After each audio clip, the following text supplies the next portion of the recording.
Mr. Feller? Thanks, Robert. Two questions on START. Can you give us your updated sense of where we stand? Does the White House feel that it still has the votes? The White House believes that before Congress leaves town that the Senate will ratify the new START treaty. So are you confident ultimately you'll have the votes, or right now is it still in play?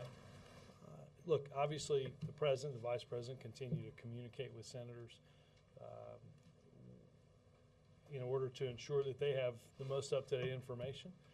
Obviously, you heard last week, I think, a pretty compelling endorsement from General Cartwright, the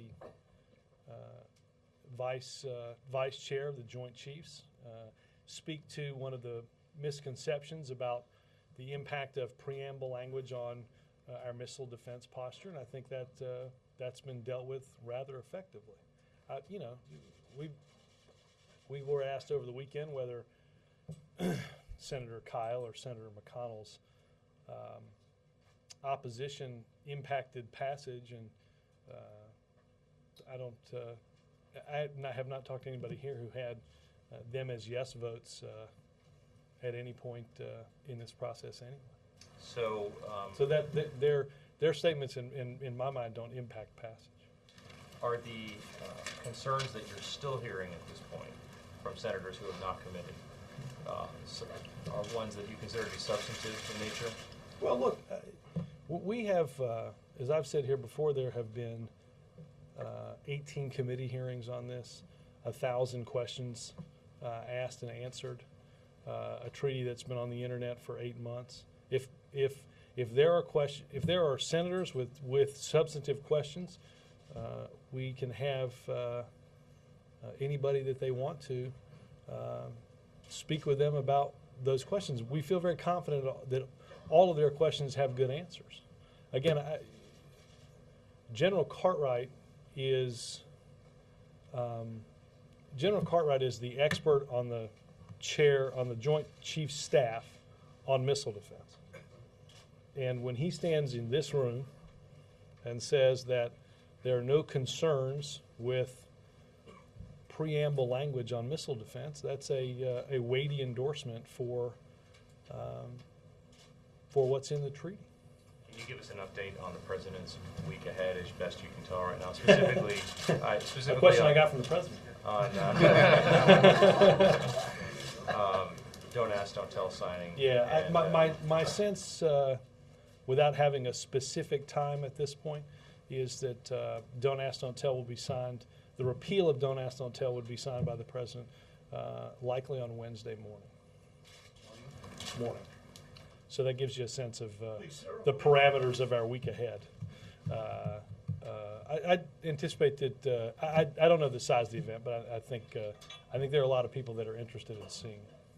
So, yes, sir. Robert, just a little bit more on START. Senator Kyle, he said over the weekend that snookered on missile defense, tactical nuclear weapons verification. You're not worried he's going to influence some other Republicans and vote against this? Well, again, you know, I think his views on that aspect of our treaty have been very well known.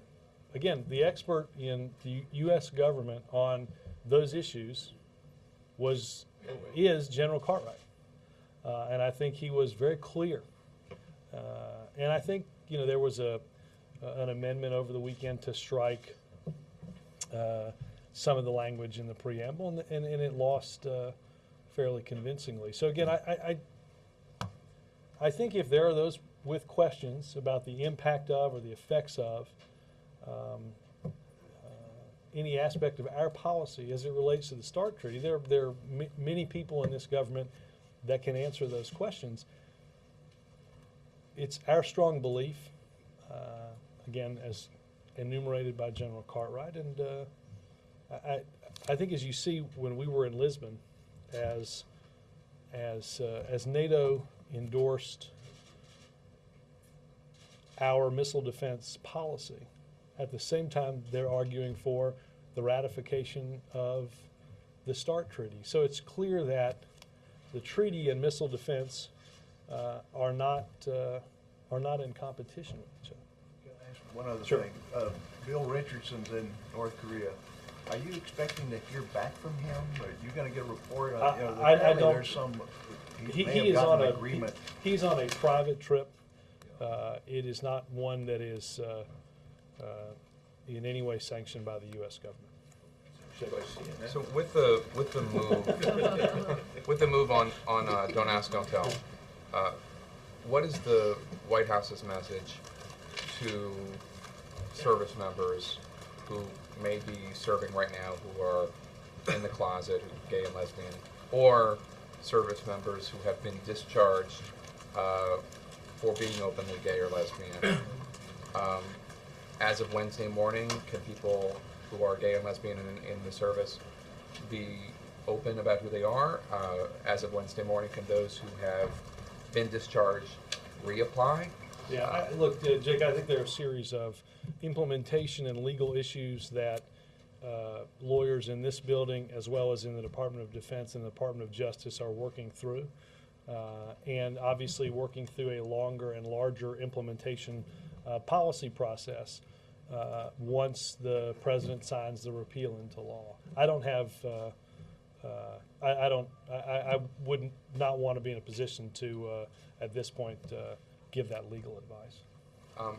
As for START, Condi Rice, the former Secretary of State, has come out in favor of the START treaty, but she has said with caveats that the Senate should make clear in an accompanying resolution that the preamble language that some think links missile defense with this treaty, it should be made even clearer in this resolution that there is no linkage, because she says sometimes, in her experience, the Russians have taken language, even non-binding preamble language like in the START treaty, and used it to justify an argument or a point of view.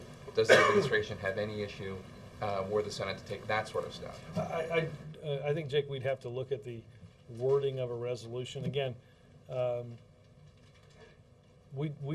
view and the view of not just those that negotiated the treaty, but more importantly, those that are our implementers of the missile defense policy, believe strongly that the language does in no way inhibit any of our actions. How about the Russian leaders made comments indicating that they interpret it differently?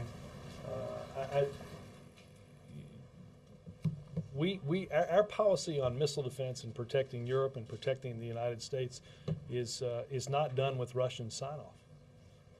We have for many years, a missile defense shield for Europe and for the United States was a theoretical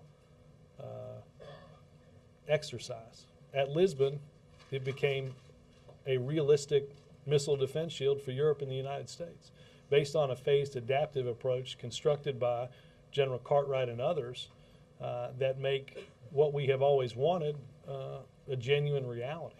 That's not done with Russian sign-off. That's the policy that our government thinks is best for our partners and allies in Europe and for the protection of the people of the United States. And regarding the letter that the president sent to senators over the weekend on Saturday about enumerating or elaborating on the commitment to missile defense, to all four phases of missile defense. One response from a Republican was that's great that they're telling us, but had they also told the Russians? Are the Russians aware that President Obama is committed to 4 phases of missile defense? Yes, absolutely. About how the president and the vice president are still providing up-to-date information, I guess, to lawmakers who have questions or concern about START. Why did so much of this, whether it's START or DAT or the tax cuts, end up being in the final minutes of the fourth quarter? Getting all of this done, all of this jammed into this short period of time. What happened that led to this? Don't ask, don't tell is an issue that's been argued for 17 years. So I'm not sure anybody has. I'm not sure anything. Maybe you're an Eagles fan, and there's a different fourth quarter analogy that I don't. Getting it done. I'm saying in terms, there's so much people that has. got that. I appreciate that. There is. I'm not an Eagles fan, but the fact that so much is trying to get crammed into the.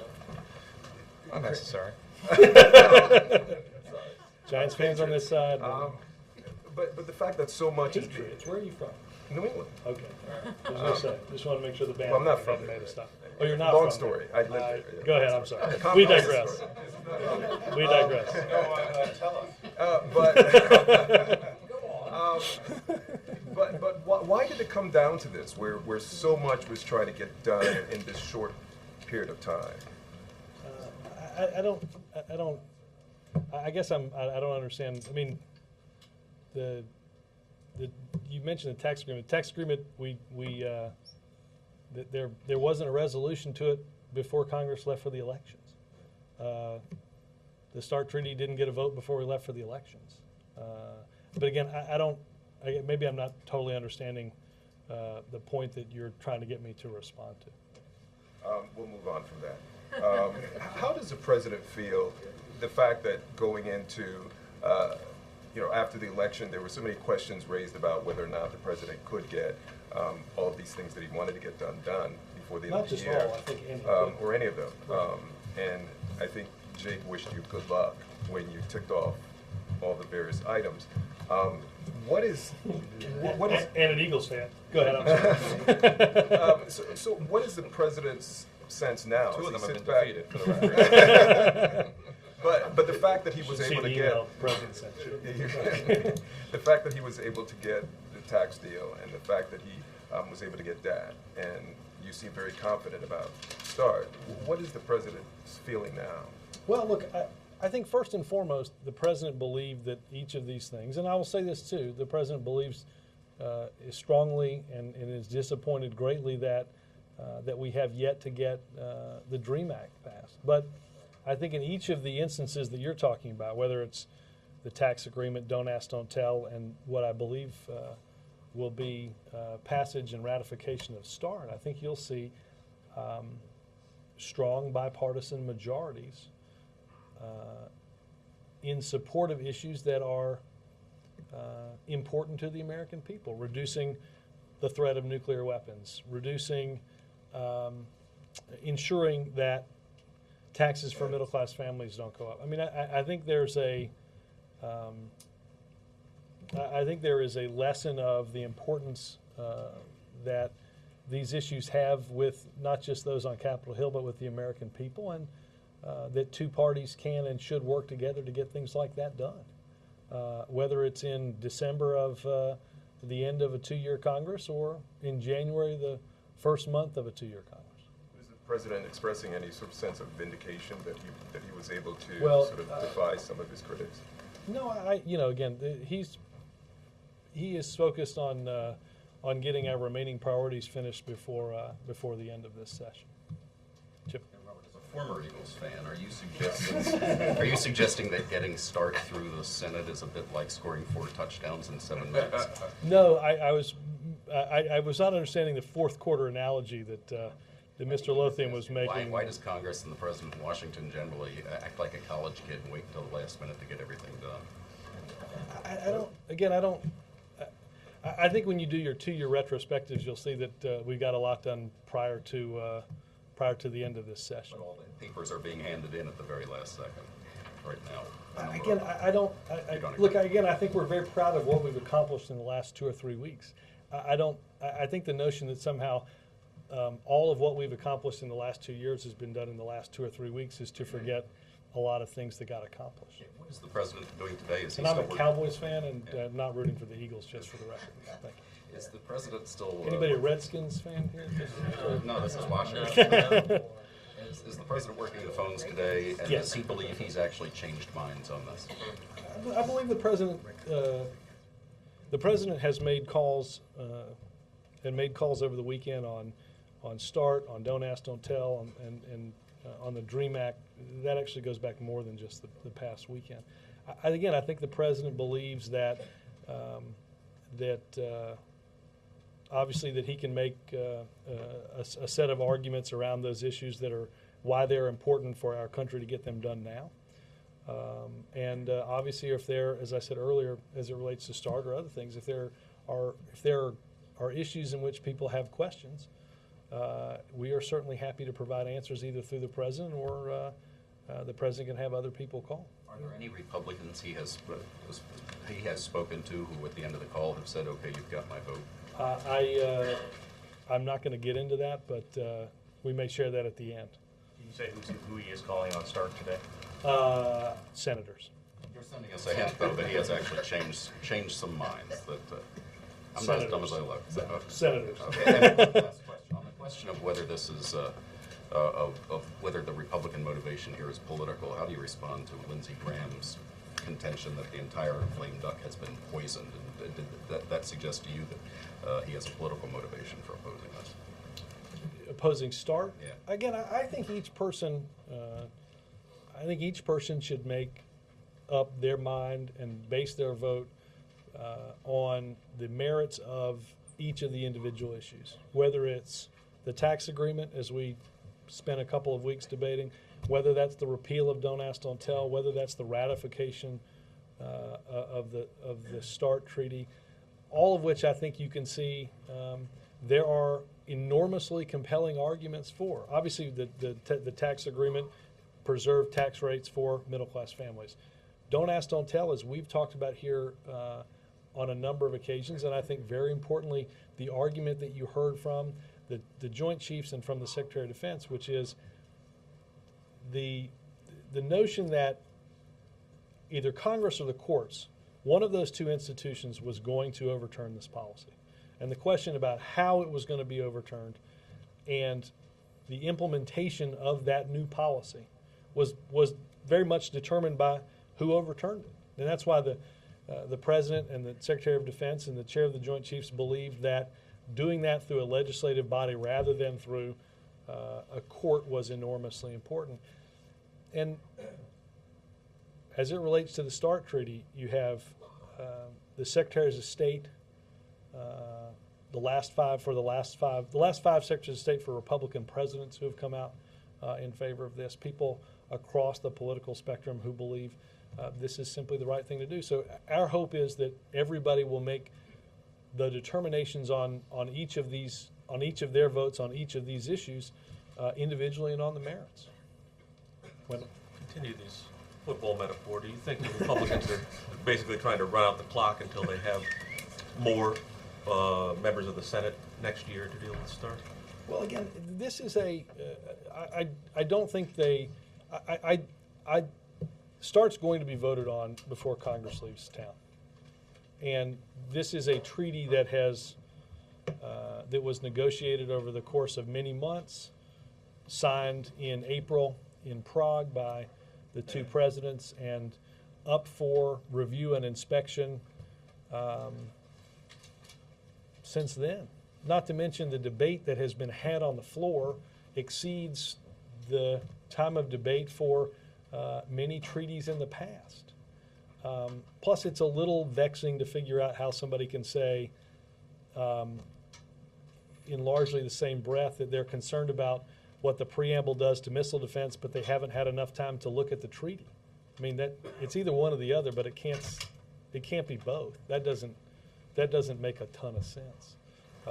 I think that, again, I think because of the importance of getting this done, the importance to our foreign policy and to reducing the number of deployed nuclear weapons that each of these two countries has pointed at each other, it's important to get this done now.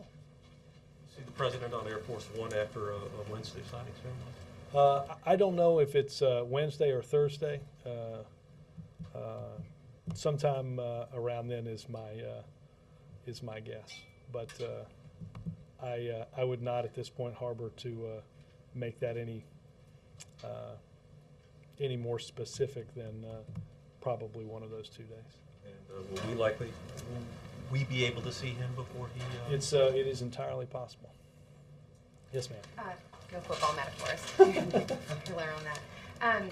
You seem to be stopping short of saying that the Republican opposition on START is political, and yet you're also saying that all substantive objections have been met with an answer. So if you think it's political, why not come right out and say it? Well, no. Look, there can be substantive disagreements. My point is simply that if I had a question about our posture on or the impact of any language on START, the person that I would want to talk to would be the person in charge of missile defense for for the United States. In that case, that's the preeminent expert on that in the Joint Chiefs is General Cartwright, and I think he was powerful on, and has been for many months, on what the language in the preamble does and doesn't do. So You deny this notion that Republicans just want to deny the president a victory. look, again, that's for them to decide what their opposition is. I think there's an incongruence with some that have said that they oppose the treaty because they haven't had enough time to debate it, which I don't think is matched by the facts of either how many hearings have been had, how long it's been on the internet, how long it's been debated on the floor. Those are the same people that are making the arguments also that even in some of the same statements that they have concerns about the missile defense. And it appears incongruent to me as to how one could determine, if they haven't had enough time, how they've determined that missile defense is the problem. Just curious, why did the president not come out on camera on Saturday after the vote to repeal Don't Ask, Don't Tell? He, I think, was busy probably in the Oval Office working on calls on START. Couldn't spare 5 minutes, or I mean, I just wonder if there was any sensitivity to Republican concerns about Don't Ask, Don't Tell, and also in the context of START. Is that any reason why? No, they again, didn't? as I said earlier, I think, and the president believes that individuals, senators should make determinations on the issues and the merits of those issues alone, and not as a group of issues. John. Some Republicans, like Senator Corker, have suggested, have proposed creating a date certain early next year, say in February, for a START vote, and said that that would satisfy a lot of the griping about process and the lame duck. What do you think about that? Again, Jonathan, the time that has been allotted to debate this treaty exceeds the most previous treaties that have been on the floor of the Senate. It's been something that's been up on the internet for 8 months. I don't think there's a lot of credence to the arguments that there isn't enough time to get this done. Given their anger about lame duck consideration and the danger of having a treaty rejected on the Senate floor, I don't think it'll be rejected. Okay. You mentioned the president making phone calls. Can you say if there is any other efforts being mustered from the White House, perhaps from Department of Defense, from General Cartwright again, or Let me check in, and I'll send that around. And finally, on the CR, are you guys seeking, even if it's a short-term CR, are you going to be seeking money for implementation of healthcare and Wall Street reform in that? Let me get some guidance from Legislative President there. Thank you. Yes, sir. Robert, when you answered Wendell, were you answering in the idea of a news conference this week before he leaves? Is that what you said? Certainly possible. Certainly possible. Did he cancel plans to go to the Wizards Heat game on Saturday? He did. Why?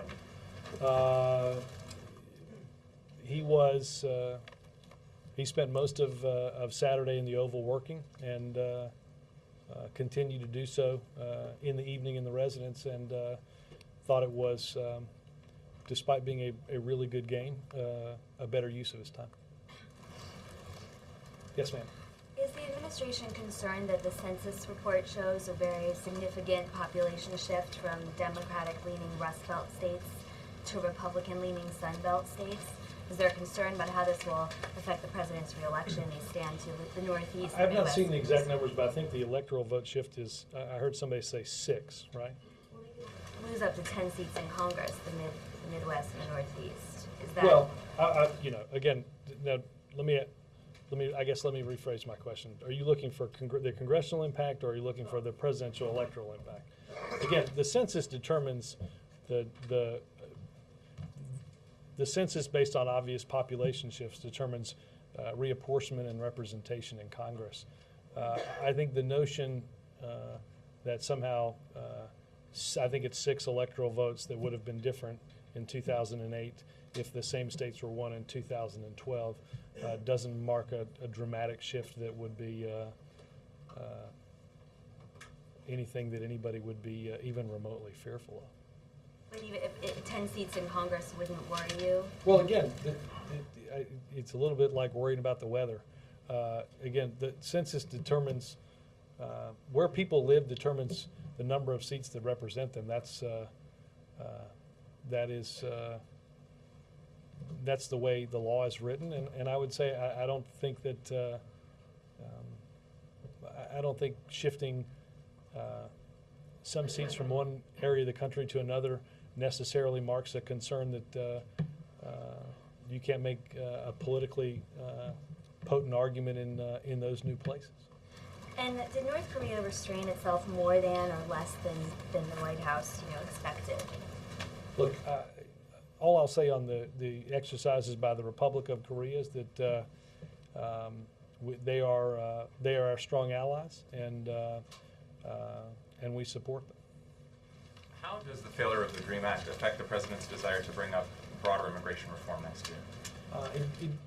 It doesn't impact that. Obviously, the president, as I said earlier, is disappointed that that this was a piece of legislation with bipartisan support and with more than a majority, but because of Senate rules is not something that will be passed in this Congress. Does he still think something broader is achievable? It is, because we have to deal with this problem. We've seen the legal effect of states trying to write their own immigration laws. The courts don't find that compelling. They find that appropriately the appropriate venue for that to be the federal government, and the only way we're going to solve the many vexing issues out of immigration is to deal with it at a federal level. Also, does the president have a view on whether and how same-sex spouses of LGBT service members should be recognized by the military? Again, I think there are a series of implementation issues that'll be tackled as a result of this. Can I just follow up, just because I asked about the same thing? Who's tackling these issues? Is it just the Pentagon, or? No, I think it's, as I said, I think my answer, I said these issues are being looked at by lawyers in Pentagon, Justice, some lawyers here, obviously. Is there a task force? Is there an implementation? Let me check on that. Yes, ma'am. Jimmy Carter thinks America is ready for a gay president. Does President Obama think America is ready for a gay president? I haven't asked him. And also, on the gay rights issue, the president said recently that attitudes evolve, including mine. He was referring to gay marriage. Mm-hmm. Is he laying the groundwork in some sense for taking a different position than he has in the past on gay marriage and for supporting Jill, I think we had a fairly extensive conversation about this around in the transcript of around that interview, and I'd point you to that. I would say this: I think the repeal of Don't Ask, Don't Tell is a significant accomplishment for many that had sought for more than a decade to repeal a policy that they, like the president, believed was unjust. And just to follow, so does the vote on Saturday make the president think in any way that the country is perhaps more ready for gay marriage, or for a gay president, for that matter? Again, I have not talked to him about how the vote on Saturday impacts that. I think it is. I think clearly, if you look at on the issue of repealing Don't Ask, Don't Tell, there is clearly a shift in voter attitude. There was broad bipartisan support in public polling for the repeal of a policy that didn't make any sense. And on Wednesday, it will no longer be the law. And you mean to tell me that nobody talked to the president here about Jimmy Carter's comments? Hasn't come up? I mean to tell you that nobody that I know of has talked to the president about Jimmy Carter's comments. Merry Christmas. Happy New Year. I have just two questions. Mm-hmm. The Center for Immigration Studies reports that in 2008 and 2009, 2.4 million immigrants, legal and illegal, arrived, while U.S. citizens were losing 8.6 million jobs. And the question, why are we importing 1 million workers a year when 17 million Americans can't find work? Well, Lester, as you point out, we have a policy problem that has to be dealt with through comprehensive immigration reform, and that's the only way. That's the only way we're going to deal with it.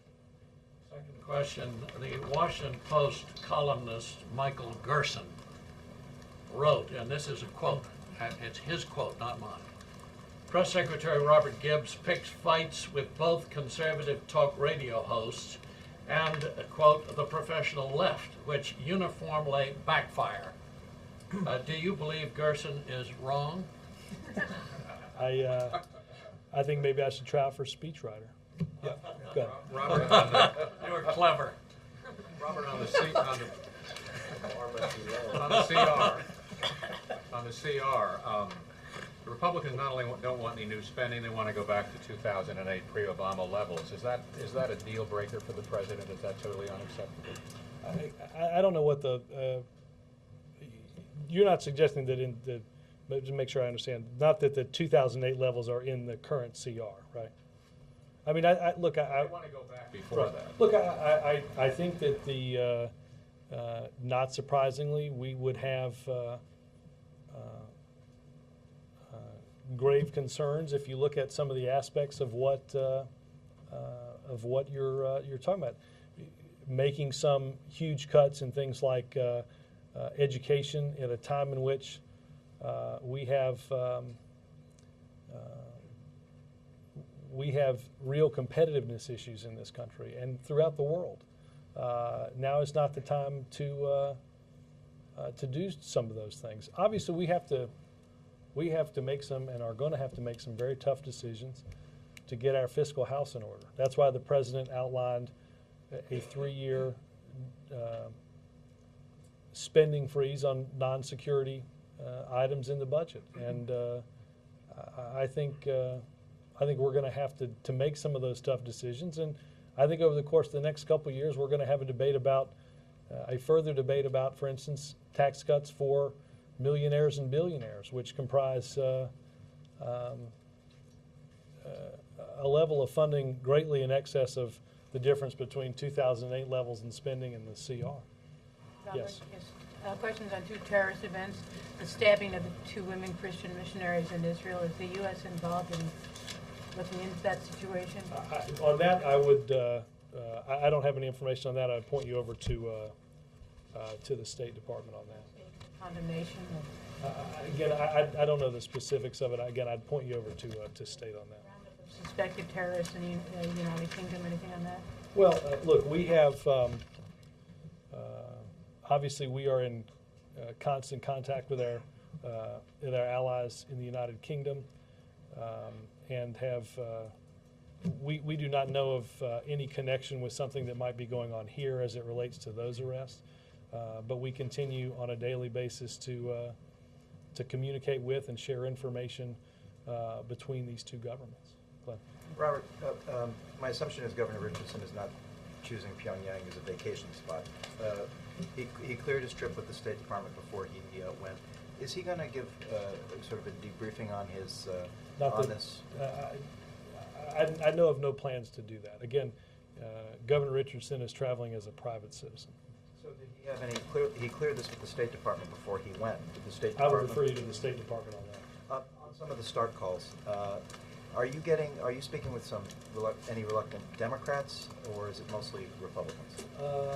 He's made calls to both parties, but I would say that most of his focus is on Republicans. And how many of them? I do not know. I know that also the Vice President has been tasked to do a number of head up the passage of START. So I don't know who he's been calling, but I assume a lot of it is Republicans too. Apart from General Cartwright, the president and the vice president, what other administration officials have sort of been conferring with the senators?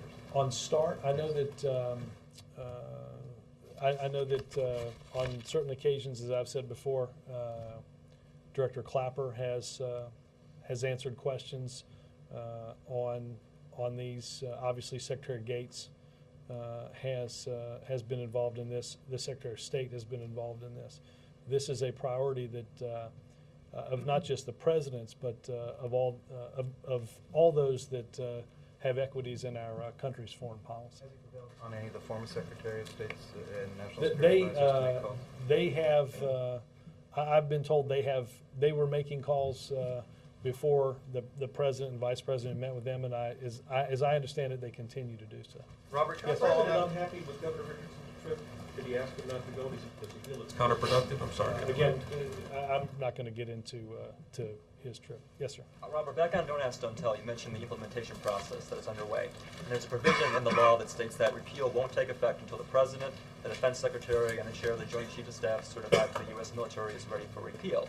During this interim period, is the administration at all open to the possibility of issuing some kind of executive order to stop further discharges until repeal takes effect? Again, as I said earlier in this session, there are a host of implementation and legal issues that are being studied throughout the government. Well, what would you say to a service member who is discharged under Don't Ask, Don't Tell between now and the time that repeal actually takes effect? What would you say to them?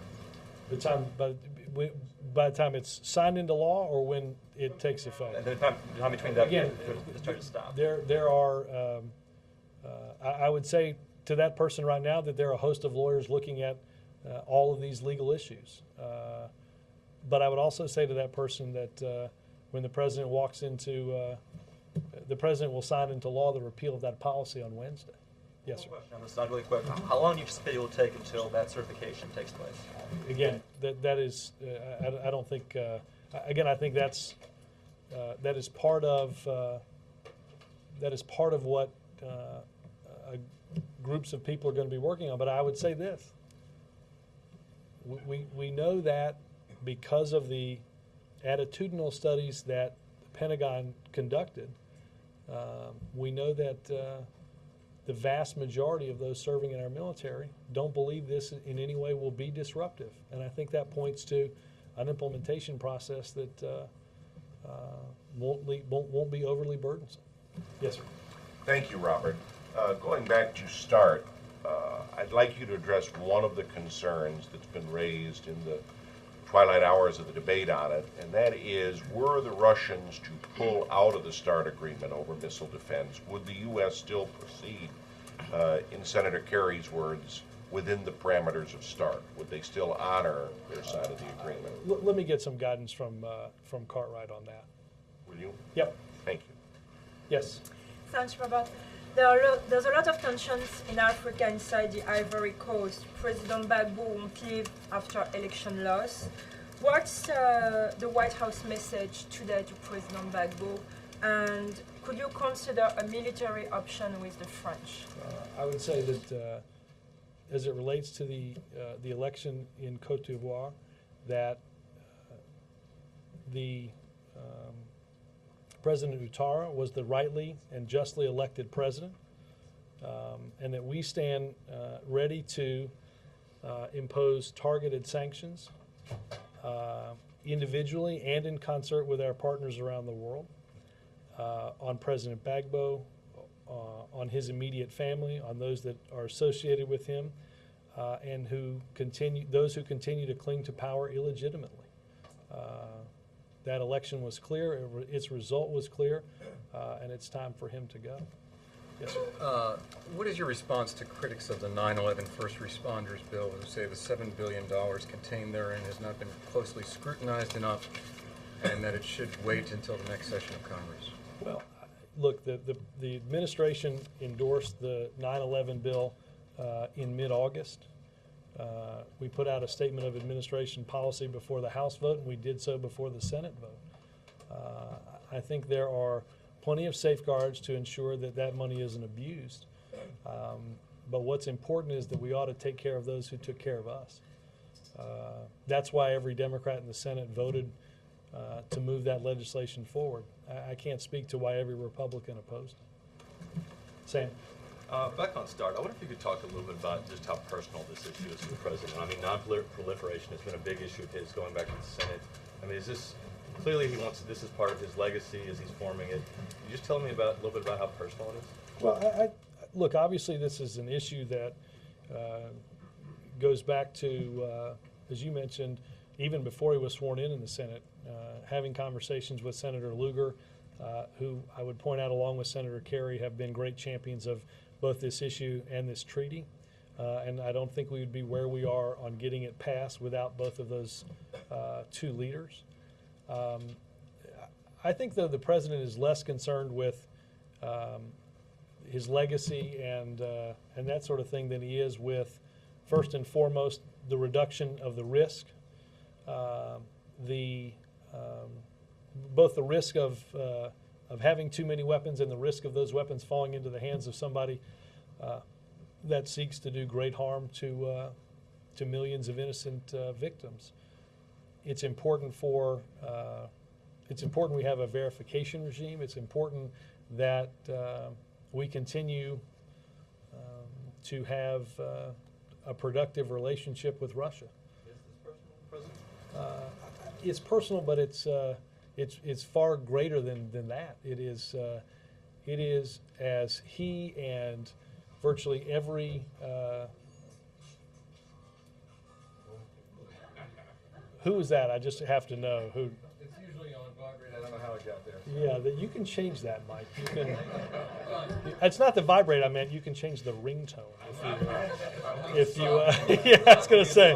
Yes, Mike's son. Please put it on something cool tomorrow and call him around this time. No, I think this is an issue that's far greater, of far greater importance to the nation and to the world than it is to him personally. That's not to say that it's not important to him personally. It just demonstrates just how important and vital this is for our relationship. Robert, Bill, and I'll come back there. Okay. Bill. Robert, can you give us a quick readout on the labor meeting Friday? Nothing honestly more than the written readout that would have gone out from that. One of the complaints that I heard from a couple of the presidents before they went in was that there were not clear lines of communication between the White House and the labor unions. Was anything set up, a liaison? Or? Let me check on that.